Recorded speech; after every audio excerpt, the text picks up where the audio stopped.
컴퓨터 하드웨어 중 메인보드는 컴퓨터를 구성하는 여러 장치들을 꽂혀 있는 주기판으로 메인보드에는 다양한 장치들이 한꺼번에 설치되기 때문에 이들을 제어하고 역할을 조율하는 기능을 갖춰야 합니다. 자, 메인보드는 이렇게 생겼는데요. 본체 안에 가장 큰 넓은 면적을 차지하죠. 이 판 안에 모든 장치들이 꽂혀 있다라고 보시면 되겠습니다. 자, 그 중에서 확장 슬롯이란 주변 장치를 장착하는 곳, 랜카드라든가 또는 그래픽카드 등을 꽂는 그런 역할을 하는데요. 데이터를 전송하는 통로, 즉 버스 방식에 따라서 I4, EI4, PCI, AGP, PCI 익스프레스 등의 슬롯 형태로 발전하고 있는데요. 그래픽 카드로 많이 사용되는 슬롯이 AGP와 PCI 익스프레스가 되겠습니다. 자, 이런 확장 슬롯은요, 이렇게 생겼습니다. 그래서 여기에 카드가 꽂히는 형태가 되겠죠. 자, 다음은 칩셋인데요. 메인 보드의 부품 간의 데이터 흐름을 제어하고, 자, 그러니까 메인 보드에서 가장 중요한 역할을 수행하는 곳이 바로 칩셋이 되겠습니다. 롬바이오스 전원을 켜서 윈도우가 완전히 켜지기 전까지의 과정이 되겠는데요. 그 중에서 가장 중요한 롬바이오스는 컴퓨터 제어와 기본 작업, 입출력 작업 처리, 부팅과 관련된 방법, 기본 정보들이 등록되어 있습니다. 그래서 롬이라는 장치가 있겠죠. 자, 요 장치에 이제 바이오스 프로그램이 이제 설치가 되어 있다라고 보시면 되고요. 자, 다음은 포트인데요. 포트 문제가 시험에서 잘 나옵니다. 직렬, 병렬, 자, 한 데이터를 일직선으로 전송할 것인지 한꺼번에 전송할 것인지 등에 대한 얘기인데요. 이 포트 종류가 직렬, 병렬, PS2, USB 포트. 최근에 USB 포트가 굉장히 많이 사용이 되는데요. 자, 이 USB 포트는 최대 127개 허브를 사용하게 되면 127개의 주변 기기를 연결할 수 있는 직렬 버스다 라고 정리를 해주시면 돼요. 이 USB 포트의 경우에는 1.0, 2.0, 3.0 이렇게 해서 점점 그 기능이 향상되어 가고 있다라고 보시면 되는데요. 자, 이 연결 그 본체 뒤에 또는 이제 보시게 되면은 자, 요런 그 외부 장치를 연결시켜주는 포트들이 이제 보이는데요. 자, 요 동그랗게 생긴 걸 우리가 PS2 포트라고 하고요. 요즘에는 이제 직렬이라든가 병렬 포트는 거의 사라졌다고 보시면 돼요. 그래서 요거는 이제 랜 카드가 연결되는 랜선이 연결되는 곳이고요. 요게 이제 USB 포트라고 보시면 되겠습니다. 병렬 포트, 이제 예전에는 프린터를 연결하는 포트였죠. 그 다음에 모뎀이나 마우스를 연결하는 직렬 포트인데요. 이 두 개의 포트가 점점 이제 없어지고요. 아까 보여드렸던 USB 포트를 많이 사용합니다. PS2 포트는 이렇게 동그랗게 생겨서 마우스나 키보드를 연결하는 그런 장치로 사용을 하지요. 자, 그 다음에 미국 전자학회 표준화된 그 포트가 있는데요. 컴퓨터 주변 장치, 카메라, 오디오, TV, VCR 등을 접속할 수 있는 장치로 많이 사용되고 있습니다. 자, 이 내용을 가지고 관련된 문제 한번 풀어볼까요? 자, 컴퓨터 USB 방식의 주변 기기에 대한 설명으로 옳지 않은 것은 핫플러킹. 자, 핫플러킹은요, 새로운 장치를 자동으로 인식하는 그런 기능인데요. 컴퓨터 전원을 끄지 않고, 즉, 켜져 있는 상태에서도 새로운 하드웨어를 인식할 수 있는 그런 기능이죠. 자, 대표적으로 USB 메모리를 꽂으면 연결시키면 바로 인식을 하죠. 또한 마우스도 이 PS2 포트 같은 경우에는 껐다 켜야만 인식을 하지만 USB 포트로 연결했을 때는 켜져 있는 상태에서 마우스를 뺐다 꼈다 해도 인식을 한다. 이런 개념이 핫플러킹입니다. 윈도우의 플러그 앤 플레이 기능하고는 의미가 다릅니다.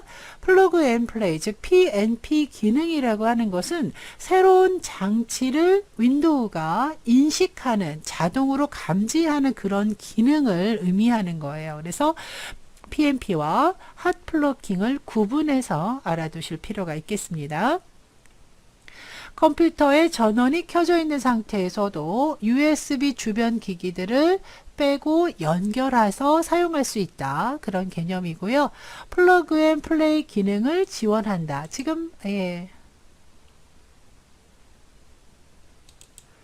말씀드렸는데요. 답을 제가 미리 보여드렸네요. 자, 플러그 앤 플레이 기능을 지원을 하고 있지요. 그래서 이 USB, 새로운 USB가 꽂혔을 때 그 드라이버를 자동으로 감지하고 핫플러킹으로 인해서 기능으로 이제 전원이 켜져 있는데도 있는 상태에서도 USB를 인식한다. 자, 1번, 2번 다 맞는 말이고요. 답이 지금 바로 제가 표시를 해놨는데요. USB를 이용하면 연결할 수 있는 주변 기기가 최대 허브를 이용하면 127개까지 연결해서 사용할 수 있다. 그래서 본체를 보시게 되면 USB 포트가 개수가 좀 차이가 있습니다. 어떤 곳은 4개, 어떤 곳은 6개, 뭐 이런 식으로 USB 포트도 여러 개 연결해서 사용하실 수가 있는데요. 자, 최대 개수 2개 틀렸습니다. 127개로 기억하시면 됩니다. 자, USB는 1.5 저속 모드 HID에서 사용, 키보드나 마우스가 이에 속한다. USB로 사용할 수 있는 키보드, 마우스가 지금 USB로 이제 이해를 해주시면 되는데 USB 1.0, 2.0, 3.0마다 전송되는 속도가 좀 차이가 있습니다. 그래서 USB 3.0의 경우에는 용량이 처리할 수 있는 속도 용량이 초당 5.0 기가 bps라고 합니다. 그래서 USB하고 관련된 문제가 좀 빈도수가 좀 늘어나고 있어서요. 자, 그 USB 방식에 대한 문제들은 좀 주의 깊게 풀어보실 필요가 있을 것 같습니다. 자, 다음은 이제 컴퓨터와 관련된 하드웨어와 관련된 용어들을 한번 정리해 보도록 할 텐데요.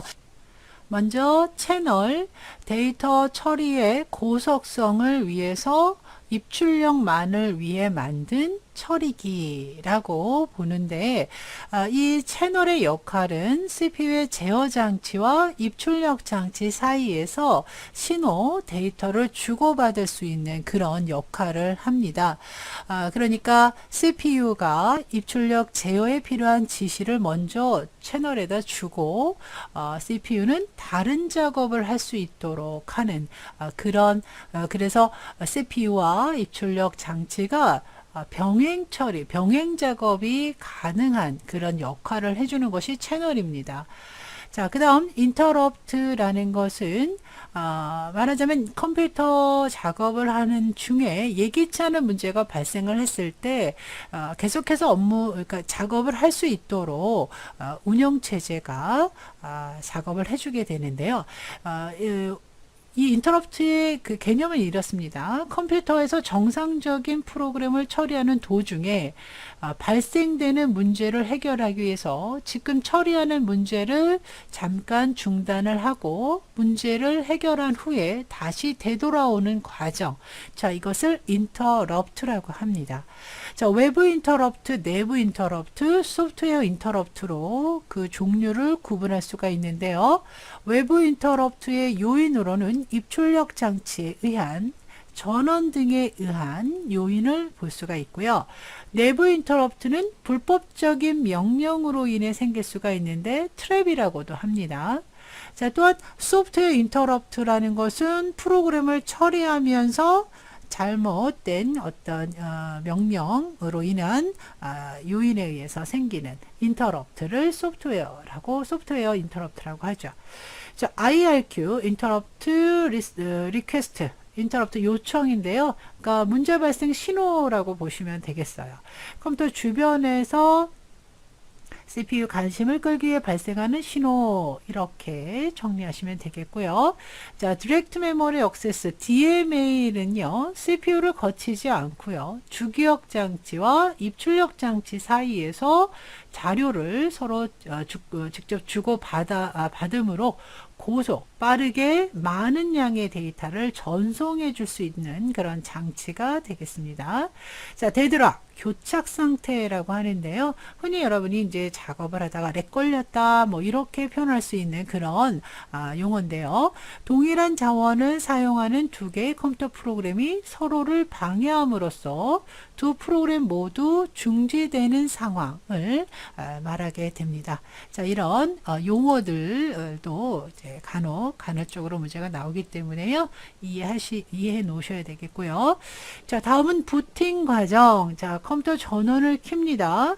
자, 그리고 롬바이오스 프로그램이 작업을 하지요. 자, 롬바이오스는 전원을 켜서 윈도우즈가 동작하기 전에 자기 진단, 포스트 프로그램과 그 다음에 주변 기기들을 점검해주는 그런 역할을 하죠. 자, 그 다음에 시스템 사양 표시가 나오고, 자, MBR, 마스터 부트, 레코드, 부트 섹터들을 검색을 하고요. 자, 부트 매니저 파일을 참고로 해서 부팅과 관련된 모든 값들을 불러오죠. 그래서 이런 운영체제, 윈도우즈 종류를 확인하고, 드라이버들이 제대로 설치되어 있는지 확인하고, 자, 그 다음에 이제 윈도우 화면이 표시가 되는 겁니다. 자, 이런 부팅 과정 한번 쭉 머릿속으로 떠올리시면서 한번 읽어보시면 좋겠고요. 자, 전원을 관리하는, 사실은 이제 개인이 사용할 때는 컴퓨터 전원 관리 장치들이 크게 필요가 없겠지만, 전산실을 운영할 때 무전자원 장치, UPS, 자동 전압 조절 장치, 정전압 정주파 장치, 서지 보호기 등이 있다라고 명칭을 알아놓으셨으면 좋겠고요. 자, 그 다음에 이제 컴퓨터를 사용하시면서 생기는 여러 가지 증상과 그에 따른 문제 해결 방법들을 좀 몇 가지 정리를 하는데요. 사실 이 외에도 여러 가지 증상들은 있을 거예요. 그래서 그런 문제들에 대한 것들은 이제, 그때그때마다 문제를 보고 해결하시면 되겠고요.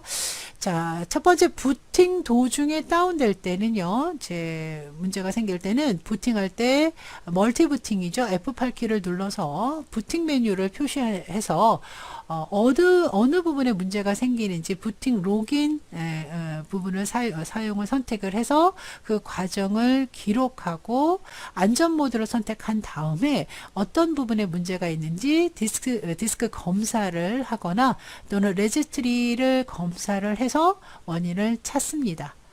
컴퓨터가 자주 다운됐을 때, 부팅은 되는데 자꾸 다운된다 라고 했을 때 그 원인 중에 내부 온도가 높은지, 장치 간의 장치들이 서로 충돌되고 있지는 않는지, 아니면 어떤 특정 프로그램에 의해서 다운되는 건 아닌지, 이럴 경우에는 레지스트리에 들어가서 확인하고 레지 에디트라는 프로그램을 이용해서 수정해서 복구할 수가 있겠고요.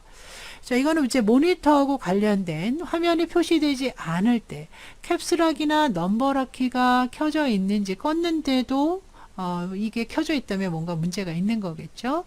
자, 모니터와 그래픽 카드가 우선 올바르게 설정되어 있는지, 전원이 제대로 공급되고 있는지 등의 내용들을 확인해 보실 수 있다. 이 외에도 사실은 컴퓨터 그 문제의 증상들은 다양하기 때문에요. 이거는 이제 문제를 통해서 여러분들이 좀 해결을 하셔야 될 것 같습니다. 뭐 대충 요 정도의 문제 해결 방법을 기초로 해서 정리하시고요. 자, 다음은 운영체제. 그러니까 우리가 앞에서 운영체제는 윈도우즈 프로그램 자체의 그 내용을 공부하셨다면 운영체제는 조금 더 큰 의미, 컴퓨터를 동작시킬 수 있는 그런 시스템 소프트웨어 중에 하나로 이 운영체제를 이해하셔야 되겠습니다. 이 운영체제는 오퍼레이팅 시스템 OS라고 하죠. 그래서 이 윈도우즈뿐만 아니라 옛날에 쓰셨던 뭐 도스라든가 유닉스 뭐 이런 것들도 운영체제라고 보시면 되죠. 모바일에서는 뭐 안드로이드도 OS라고 보시면 되겠어요. 아이폰 이런 것들이요. 자, 이 운영체제의 특징은 컴퓨터와 사용자 사이에서 중간 역할을 하는 인터페이스 역할을 하는데 반드시 있어야 되고요. 그 다음에 그것은 동작하는 동안 주기억 장치에 위치를 하게 됩니다. 이 운영체제에 그러니까 윈도우즈를 생각하시면서 좀 공부하셔도 돼요. 윈도우즈만을 얘기하는 건 아니라 유닉스도 또는 뭐 그런 다른 운영체제도 똑같은 역할을 한다는 거죠. 자, 목적은요, 처리 능력 향상, 응답 시간 단축. 어떤 문제를 요구했을 때 그 답변이 오는 시간은 단축돼야 되고요. 능력은 향상돼야 되고요. 그 결과가 얼마나 신뢰로운지, 그다음에 사용 가능도도 역시 높아야 되겠죠. 그래서 이런 운영 체제의 목적도 간헐적으로 시험 문제에 잘 출제가 되고 있습니다. 자, 자료 처리 방식. 자, 자료를 처리할 때 모았다 처리하는 방식을 일괄 처리라고 하고요.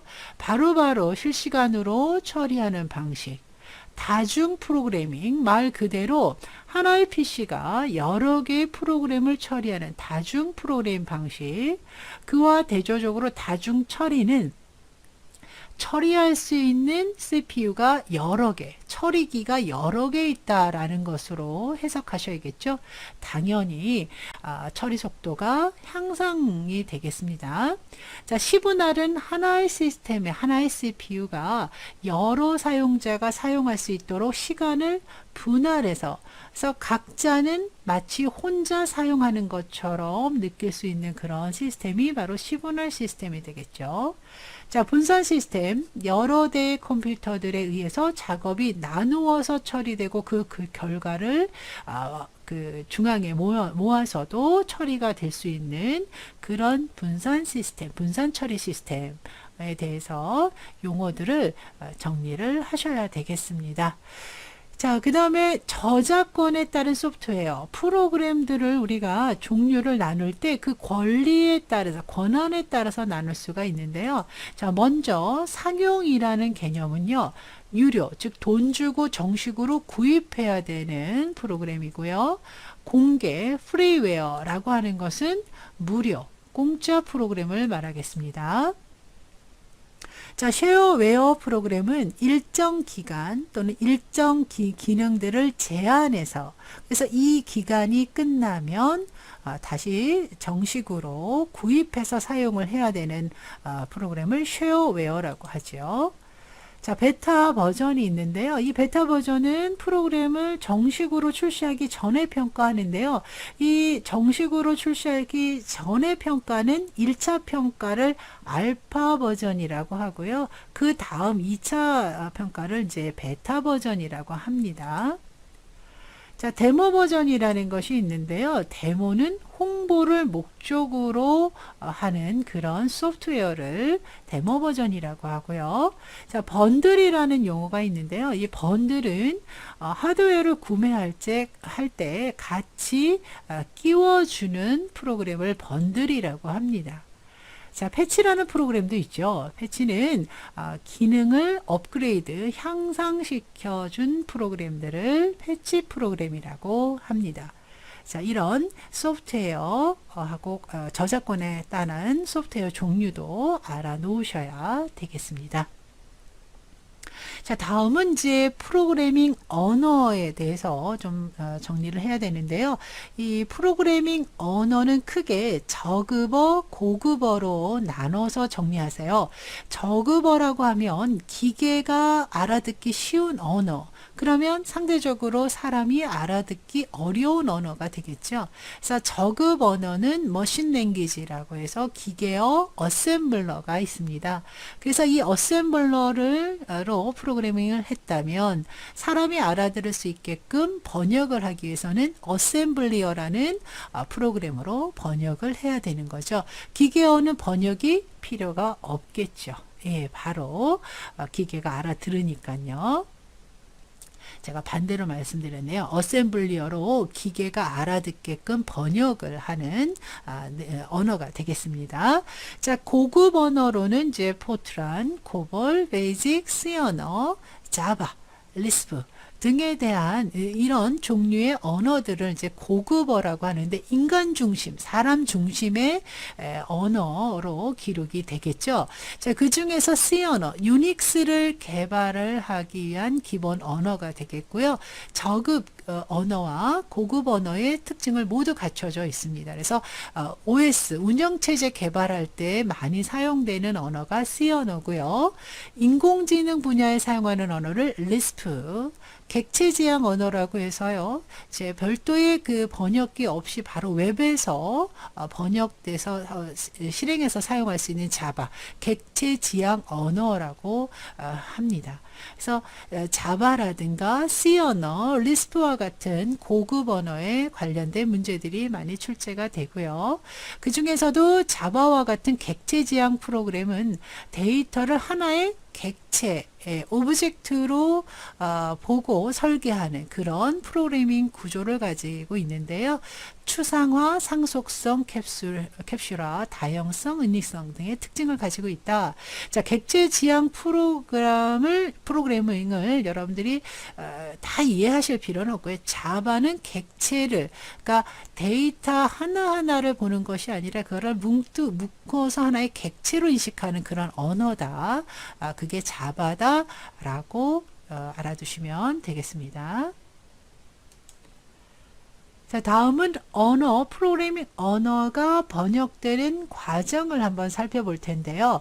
자, 원시 프로그램이라고 하는 것은 사용자가 예를 들어서 C 언어로 프로그래밍을 짰습니다. 기록을 하죠.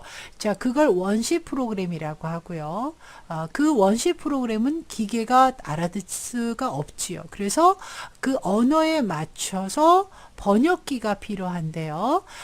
기본적으로 이제 포트란이라든가 코볼, C 언어 등과 같은 언어들은 컴파일러라는 번역기를 통해서 베이직이나 리스프 같은 언어는 인터프리터와 같은 번역기를 통해서 번역을 합니다. 그러면 기계가 알아들을 수 있는 기계어로 번역이 되는데요. 그 프로그램을 목적 프로그램이라고 합니다.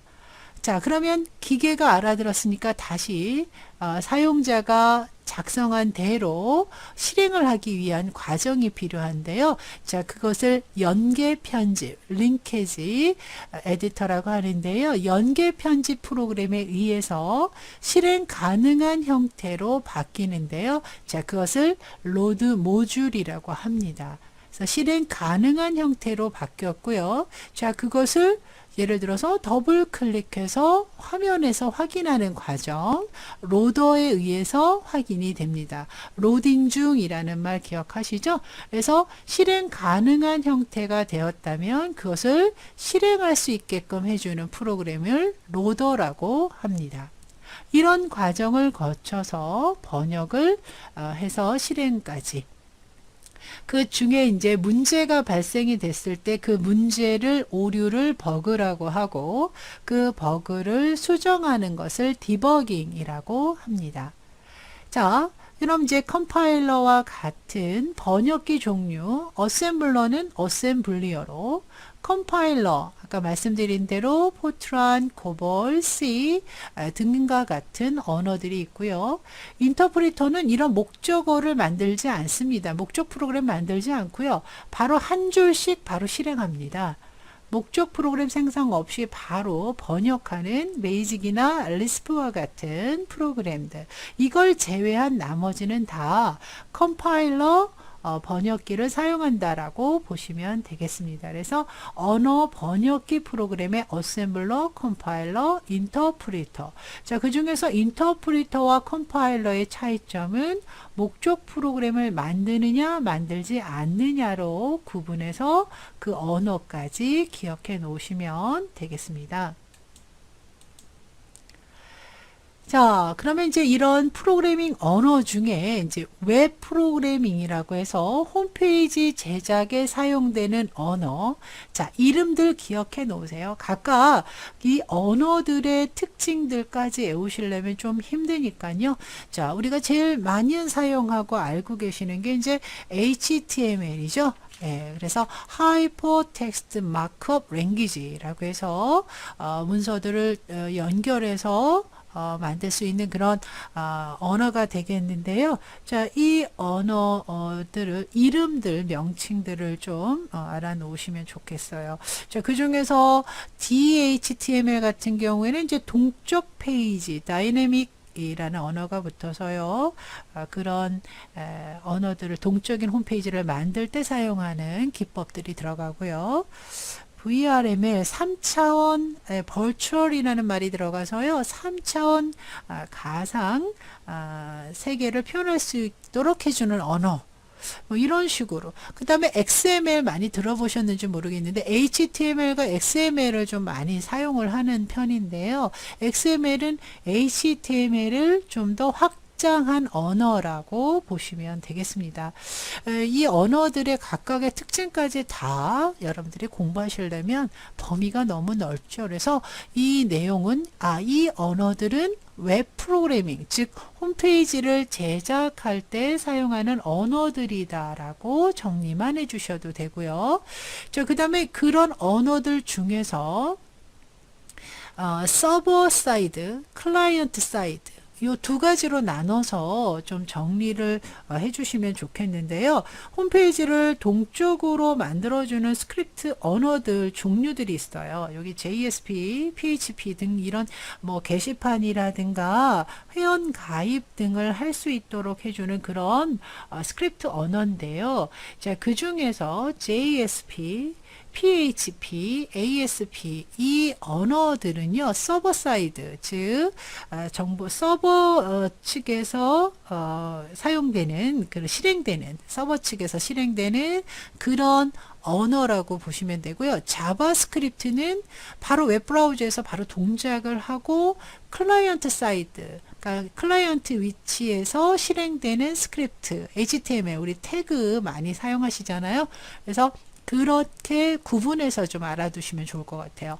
서버냐 아니면 클라이언트에서 동작을 하느냐 그렇게 나눠서 JSP, PHP, ASP는 서버 사이드, 자바는 클라이언트 사이드 이렇게 해서 나눠서 보시고요. 자, 무선 인터넷 언어도 있습니다. 요즘 모바일로도 이제 프로그램을 많이 만드는데요. 자, 그 중에서 WAP, 와이어리스 어플리케이션 프로토콜이라고 해서 모바일 장비, 휴대폰, 노트북 이런 기기들에서 무선 인터넷을 사용할 수 있도록 해주는 프로토콜 WAP. 그 다음에 WIPI 이동통신업체 간의 같은 플랫폼을 사용할 수 있는 우리나라에서 개발된 무선 인터넷 플랫폼. 자, 무선 인터넷 페이지를 제작할 때 사용되는 언어 WML, HTML, MHTML 이런 것들이 있다라고 모바일이 되겠죠. 자, 이런 식으로 여러분들이 좀 외워주시면 좋겠죠. WML 같은 경우에는 이제 이 영어의 약자로만 보시면 외우기 어려우니까요. W 와이어리스 마크업 랭귀지 이렇게 해서 무선 인터넷 페이지를 제작할 때 사용되는 언어 이렇게 정리를 해 놓으시면 될 것 같아요. 자, 관련된 기출문제 한번 풀어보도록 하겠습니다. 다음 중 컴퓨터에서 사용되는 운영체제에 관한 설명으로 옳지 않은 것. 자, 운영체제는 사용자와 시스템 사이에서 그 편리함을 제공하고 시스템의 생산성을 높여주는 역할을 한다. 그 기능은 프로세스, 기억장치, 주변장치, 파일 등을 관리한다. 중앙처리장치, 기억장치, 입출력장치로 구성되어 계산을 위한 기본적인 자원을 제공한다. 자, 이 부분이 좀 맞지 않죠. 자, 장치가 아니라 얘는 프로그램이에요. 그래서 이런 3번은요, 하드웨어의 장치를 설명하고 있기 때문에 3번이 틀렸습니다. 이런 운영체제는 크게 제어와 처리 프로그램으로 나눠서 그 역할을 수행하고 있고요. 자, 이렇게 해서 운영체제 프로그램 정리하시면 되겠습니다. 자, 다음 중 컴퓨터에서 사용하는 자바 언어가 객체지향 언어라고 말씀을 드렸습니다. 자바는. 그런데 자바의 특성을 물어보는 것이 아니라 자바 언어가 플랫폼 독립적인 프로그래밍 언어로 불리는 이유가 뭐냐, 이거를 물어보고 있는데요. 객체지향 언어는 맞고요. 자, 멀티 스레드라는 것은 이제 스레드라는 것 자체가 이제 처리되는 응용 프로그램 의 단위를 말해요. 그러니까 멀티 프로그래밍, 그러니까 다중 작업을 가능하다, 이 뜻인데 맞는 말이지만 독립적인 플랫폼으로서의 역할을 하는 것은 아니죠. 가상 바이트 머신 코드를 사용하기 때문이다. 자, 가상 바이트 머신 코드는 이제 처음 이 문제를 통해서 여러분이 접하게 되는데요. 이 가상 바이트 머신 코드라는 것은 이제 운영체제 상관없이, OS 상관없이 이 자바 언어를 번역해서 바로 이제 웹에서 실행될 수 있는 그런 기능이 되겠습니다. 그래서 가상 바이트 머신 코드를 사용하기 때문에 독립적인 플랫폼 독립적인 프로그래밍 언어다, 이렇게 불리는 이유가 되는 겁니다. 가비지 컬렉션이라는 말이 나오는데요. 좀 어려운 용어, 사용하지 않는 용어긴 한데요. 가비지는 뭐 쓰레기라고 생각을 하시면 되는데요. 불필요하게 차지하는 영역을 재배치해서 하는 그런 문제를 해결하는 그런 역할을 하기 때문에 이 문제와 합당한 요인은 가상 바이트 머신 코드를 사용한다, 이렇게 정리를 하시면 되겠습니다. 자, 다음 중 웹 프로그래밍 언어에 대한 설명으로 잘못된 거. 자, 웹 프로그래밍 언어들 종류들이 쫙 나왔죠. 그래서 자, ASP, JSP, PHP, XML 이런 언어들 한번 살펴본다면 자, 먼저 MS에서 제작을 했고요. 클라이언트 측에서 동적으로 수행되는, 제가 이 웹 프로그래밍 언어를 크게 서버에서 실행되느냐, 클라이언트에서 실행되느냐. 자, 클라이언트 측에서 실행되는 언어로는 자바스크립트를 말씀을 드렸죠. 그래서 바로 ASP, 즉 이 문제가 제대로 되려면 서버 측에서 동적으로 수행되는 페이지를 만드는 언어다, 이렇게 나왔어야 되는 거죠. JSP, 자바를 기반으로 하는데 서버 측에서 동적으로 수행하는 페이지를 만드는 언어다. 자, PHP. 자, 이 언어들은 뭐 게시판이라든가 회원가입 뭐 이런 것들을 만들 수 있는 그런 스크립트 언어들이 되는 거예요. 자, 그 다음에 XML, HTML의 단점을 보완해서 제작할 수 있는 웹 프로그래밍 언어가 되겠습니다.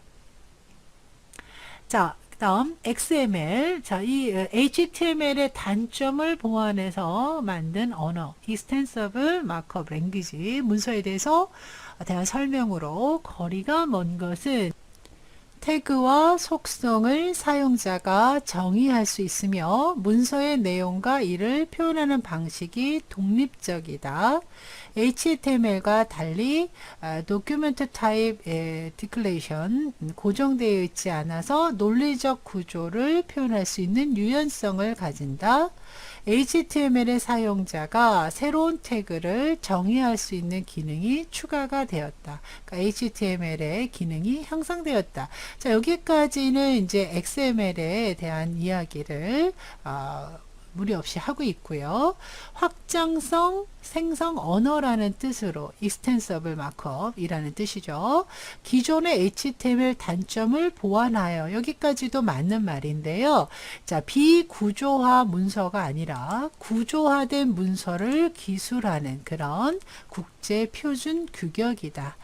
자, 이런 식으로 이제 웹 프로그래밍 언어에 대해서 모두 다 외우기는 어려우니까요. 이렇게 문제를 만나서 XML이라는 언어를 이 문제를 통해서 여러분이 정리를 하신다면 조금 더 효과적으로 정리할 수 있다는 얘기죠. 우리는 이 웹 프로그래밍 언어에 어떤 것들이 있고 어떤 식으로 이해를 해야 된다라는 것을 알고요. 그 다음에는 문제를 통해서 이 언어에 대한 좀 더 구체적인 내용을 정리해 나가시면 될 것 같습니다. 자, 지금 XML 언어에 대해서 정리를 해 보셨습니다.